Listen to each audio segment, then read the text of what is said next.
We're being asked here to find the Cartesian equation for this curve, and the polar equation is r equals 3 sine theta. There are a few things we need to keep in mind when we're making substitutions.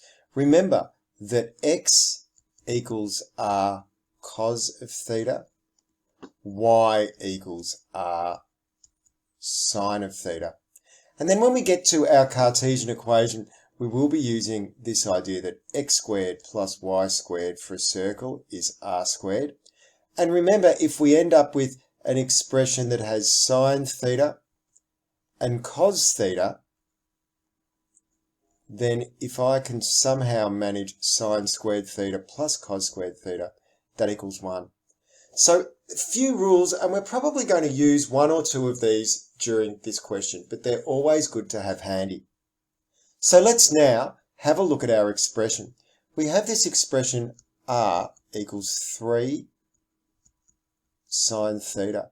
And you can see there are no substitutions I can make here. I don't have r sine theta, but that's about as close as anything here has to this expression. So what I'm going to do is I'm going to kind of make it by multiplying both sides by r. So I'll get r squared equals 3 r sine theta. And then suddenly my right hand side becomes 3y because I substitute y for r sine theta. But now I've got this r squared business over the other side, and I need to get x's and y's there. Fortunately though, here's an expression with r squared. So my left hand side becomes x squared plus y squared. And now I've successfully eliminated my r's and thetas, and I'm all in Cartesian equations now. What I need to do now is find how I can make this a recognizable Cartesian equation. So let's get everything over on the left hand side, and I'll have x squared plus y squared minus 3y equals 0. Now what I want to do is I want to complete the square here, because I've got what appears to be a circle appearing before me. Remember, when I complete the square, I get my coefficient of x, which is -3.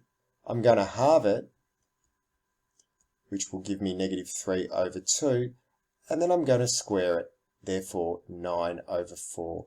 And this 9 over 4 is what I'm going to add to both sides of the equation. And this -3 over 2 is what's going to appear in the brackets, and you'll see where that appears shortly.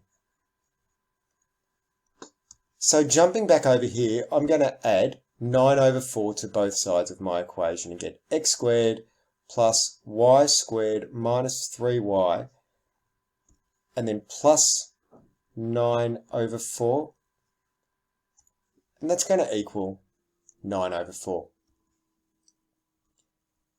Now I have a perfect square, and therefore I can write this as x squared plus y squared minus 3y plus 9 over 4 is y minus 3 over 2 all squared. And that equals 9 over 4, and the square root of 9 over 4 is 3 over 2, and I'm going to write it like that. Because if I write it like this, I'm now in the form of x squared plus y squared equals r squared, and we can see we have a translation there. So this is the equation I'm looking at, and the translation, this y minus 3 over 2, that means I have a circle, and it's centered at 0, which is my x, and positive 3 over 2. And my radius of the circle is also 3 over 2. And that's how we've been able to find a Cartesian equation when we're given a polar equation.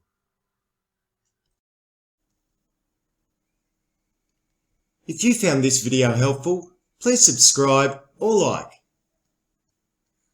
Thanks.